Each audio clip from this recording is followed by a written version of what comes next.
Then it's a state of emergency, and the official gazette gives them the powers as the assembly to do that, We to are saying perform that. fundamentally, ab initio, the state of emergency in Rivers State is not constitutional. But we are dealing with it because it is in place. You understand? And like I said, there is no institution that is deeply involved in the processes that vetted a democratically elected institution or government that will be happy to see that such an institution is suspended. So for IPAC then, the state of emergency is presently on in Rivers State, and the people are dealing with it. We're watching, we're following to see how it will end. But we believe that as it is today, the state of emergency should be called off and the governor returned to lead the state. You don't think that IPAC has a role to play in trying to mediate, some level of peace, a political peace, a settlement in this situation? I mean, if we listen carefully to the FCT minister, he had said for peace to reign, he said the major political parties have to be involved, which also brings me to question the state of the political parties in IPAC, because we have a local government election coming, and it doesn't seem as though there's much interest in that. Is that the case? You see, the local government election you said coming is a different ball game entirely. Now you're asking of the role of IPAC in terms of peace, mediation, and all the rest. When the state administrator came on board, there was an impression that he's going to meet with every, sector that borders on resolving this issue in Rivers State.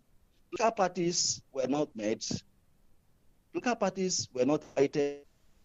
Local parties have never met with him. And so, we as an institution... Have you tried as an institution to meet with him? We've not... No. Mr. Fiyemi, see, the administrator came into the state on emergency rule. And the impression was that he was going to meet with everybody. In fact, there were people advocating that he should meet with every sector. Mr. Osaro, if you can just pause, if you can hold your thoughts there, let's go on this short commercial, and then you continue from here when we return. Right. Tired of blackouts?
Info, the Morning Crossfire. My name is Ifeemi Andrew, and I'm speaking with this morning the IPAC chairman in Rivers State. Mr. Osaro, thank you for staying on the line for us.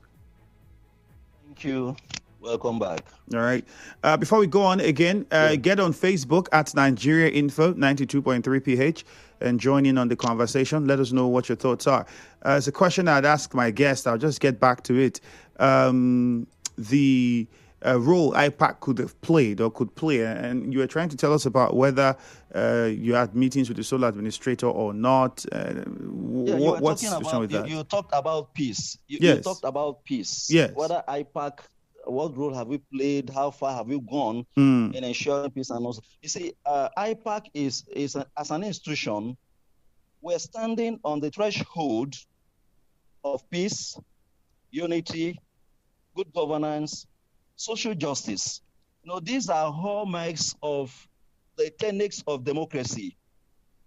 And you know that the democracy we are experiencing today was labored for, was sacrificed for. A lot of persons paid supreme prices for us to get where we are today. Basically, if I take you back to our experiences in 1993, when His Excellency Chief M.K.W. Abiola, GCFRO, of blessed memory, won the most freest and fair election in Nigeria on the ticket of the Social Democratic Party. And Nigerians know that this sage mentor, this father of democracy, paid the supreme price for democracy in Nigeria.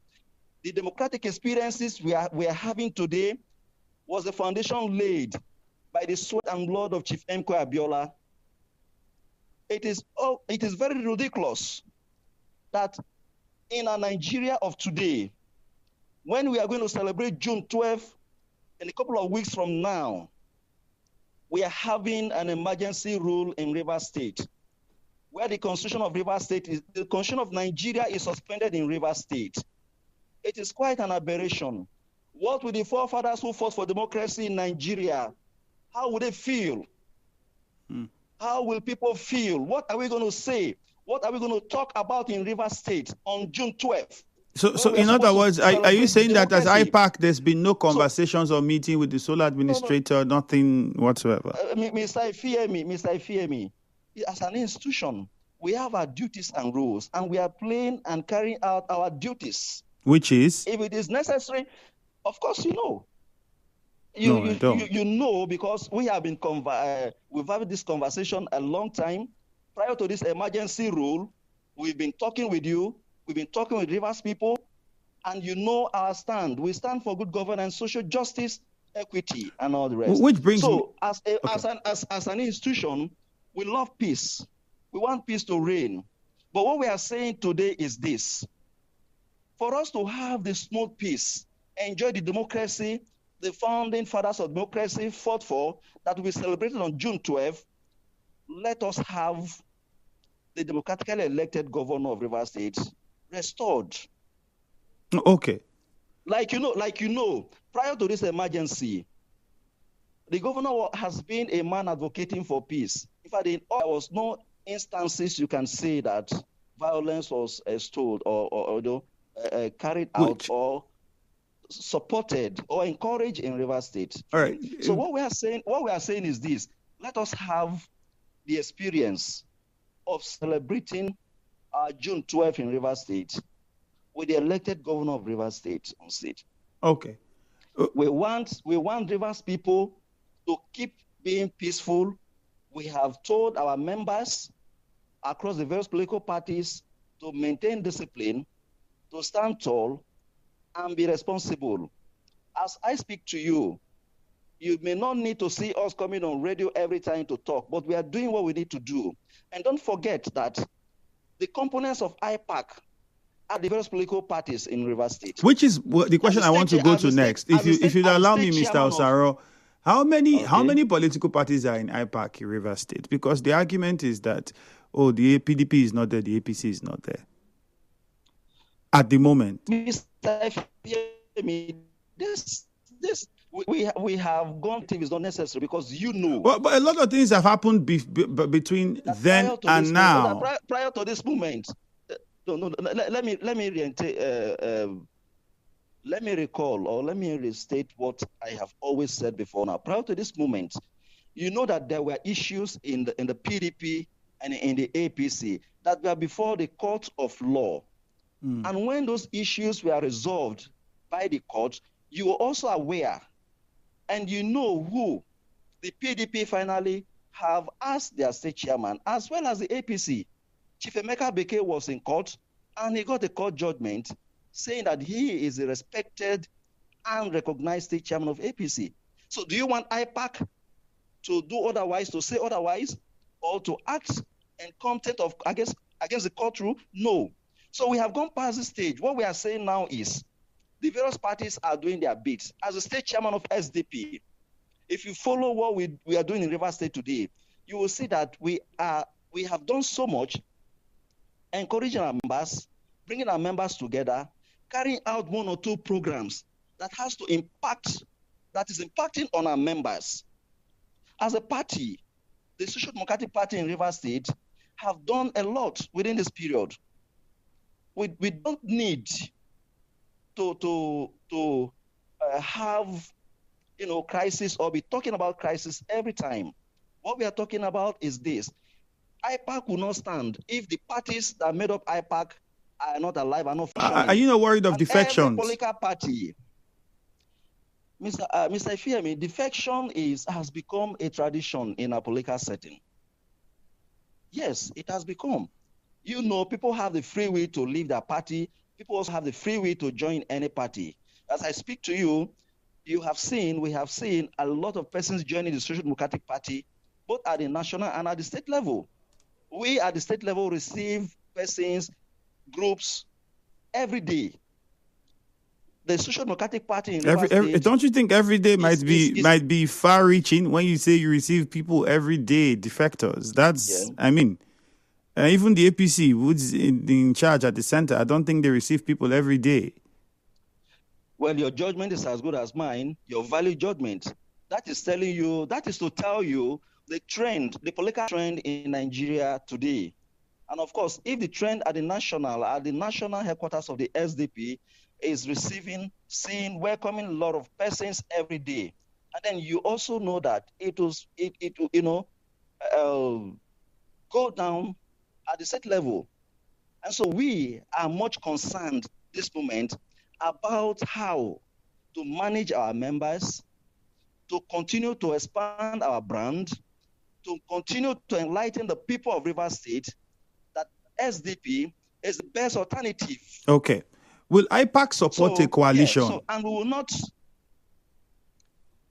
Mr. Ifeami, this question you're asking me today, one, you should remember that IPAC as an institution, we're working in tandem with our national body.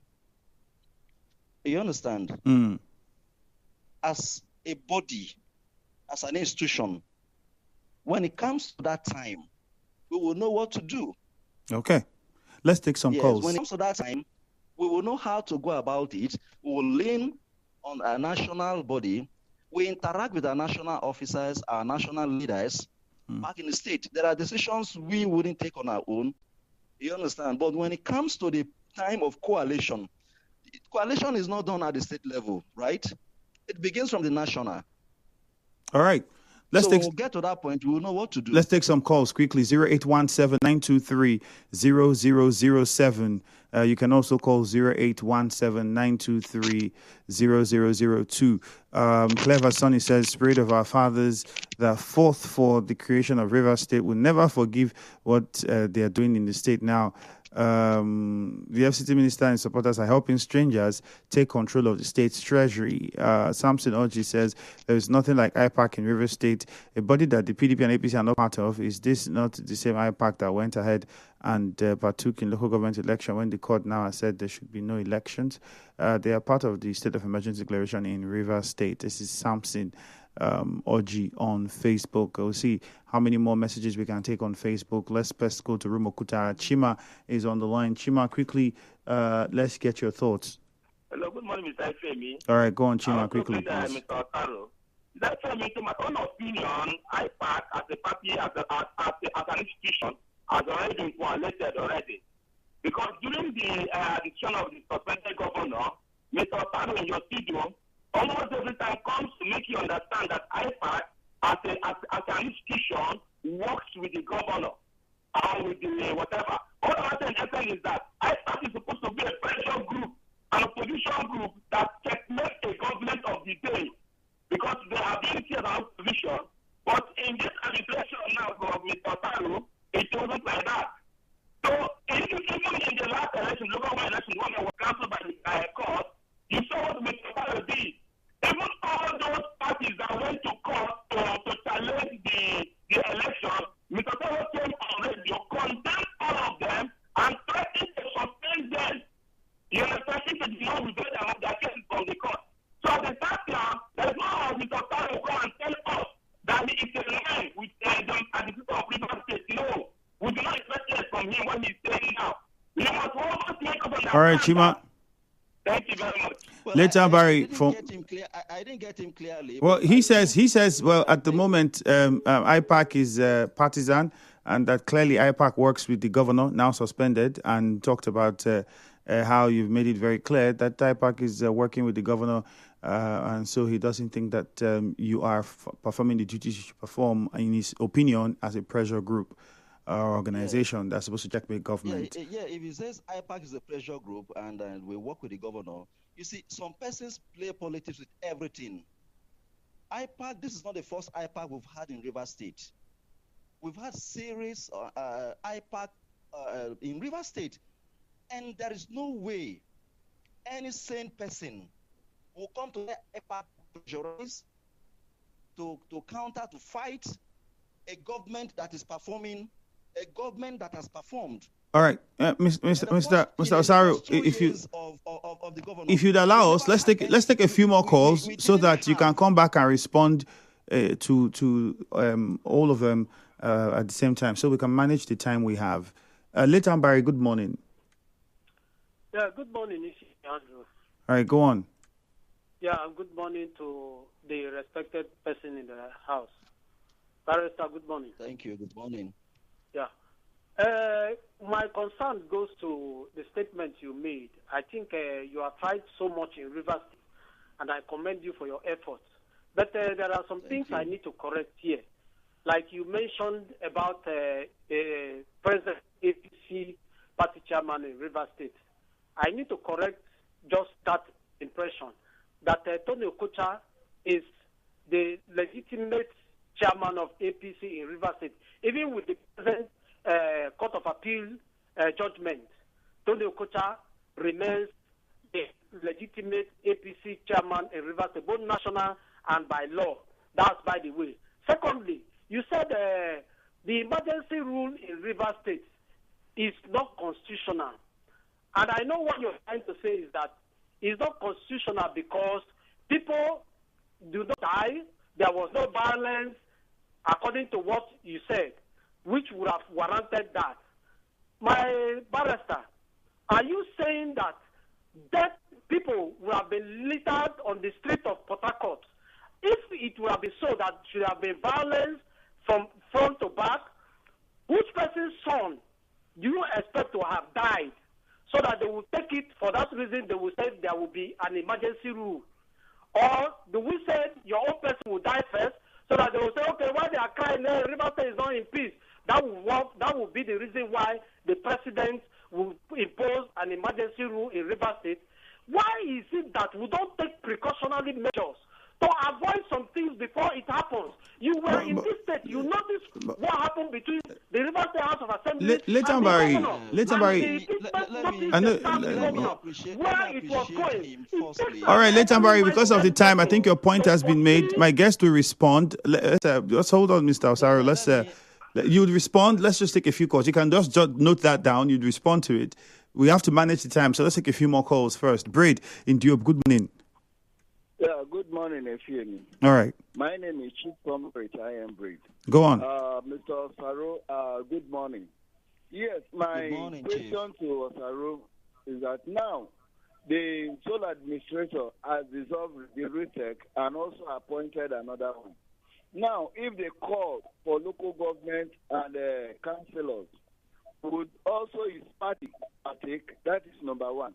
Number two, failure of various political parties not having internal democracy also bring all these defections on a daily basis, because there is no iota of internal democracy in our various democratical institutions. Is that not democratical failure? And also, right now, the executive governor is under suspension. Does it mean that even the IPAC is under suspension? Because in the last election, if you agree with me, Osaro party does not even have one local government chairman. So let Osaro tell me how many chairmen his party produced during the last local government election that were dissolved by the Supreme Court. That's my take. Thank you, and God bless. All right, and then one more, Magnus from Mount 3. Okay, we lost the call from Magnus. All right, Mr. Osaro, let's hear you. Let's get your response to some of the callers. From Leighton Barry to Chief Braid. I appreciate the two last speakers, at least for their decorum and maturity of approaching issues. From the first speaker, Leighton Barry, I think he didn't get certain aspects right. Because if an institution, as an institution, we work with records, we work with information, and we are not aware on record. We've not been, given any papers. We've not been served any papers to show that this person is on an appeal, on a matter in the appeal court. We have not seen. And so if we see documentations formally presented to us, why we are not an outlaw. We're a responsible organization. And secondly, IPAC doesn't have any business to do with the internal affairs of entity. And so whatever the internal affairs or crisis of any party is, if it is resolved internally or by the court and we're informed, we respect that decision. Now, the last speaker spoke a lot. You must understand that the election that took place on October 5th is now set aside by the Supreme Court, which means every issue that arose from that election is no more in existence. Therefore, let us not spill our being, waste our energy on what is no more in existence. Let us be focused on what is coming up. Now, you've also asked that the sole administrator dissolved the entire electoral structures in place, like the RISEC, and have set up another one. The question is this: is it right in a democratic setup, and then you have a sole administrator? But you have said this is not. You have said this is not a democratic setup. Now you've said that. Yes, it's an emergency. Is it right? No. Is it right? It's a question everybody should ask, irrespective of the party you belong to. What is the justification? We had a RISEC duly constituted by the government that was suspended. You appointed new persons. Well, the fact is, let us not dwell on speculations. We are watching as an institution. For me, as a party, we are also watching. SDP, we are watching to see what comes up. All right. We've not heard anything about election. Nobody has informed IPAC about election. SDP is not aware that local government election is going to hold at the moment.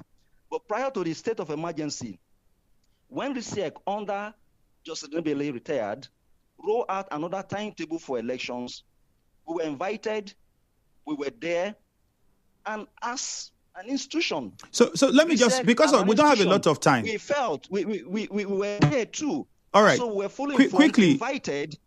If the sole administrator now invites IPAC over because, we have an election coming, and let's say the emergency rule continues until that time, will you honor that invitation and go to participate in that election, since you've already stated that the state of emergency and the sole administrator in Rivers State is unconstitutional? whether we honor the election. Whether you honor the election Andrew, or the invitation. I don't. We cannot put the before the horse. As I speak to you, we are not aware that election is going to hold under the state administrator. We're not aware. So, and you, like I've also maintained, what we want is let the democratically elected governor be reinstated. All right. We want the beautiful democracy we all cherish, the democracy we valued, and so on. So let's have the elected governor reinstated. All right, Mr. And Osaro. we believe that, all of us. And somebody said about IPAC supporting or partisan. You must understand that IPAC has and will always maintain our stand as an institution that checkmates the government. Okay. But if we don't We're have already out any of time, issue, Mr. Osaro. against the government, you don't expect us to come out and begin to criticize unnecessarily. All right, Mr. Osaro, thank you. We're already out of time. We have to wrap it up and go for a commercial now. We'll go for a commercial now. Good morning. Thank you. Morning. The show continues after this.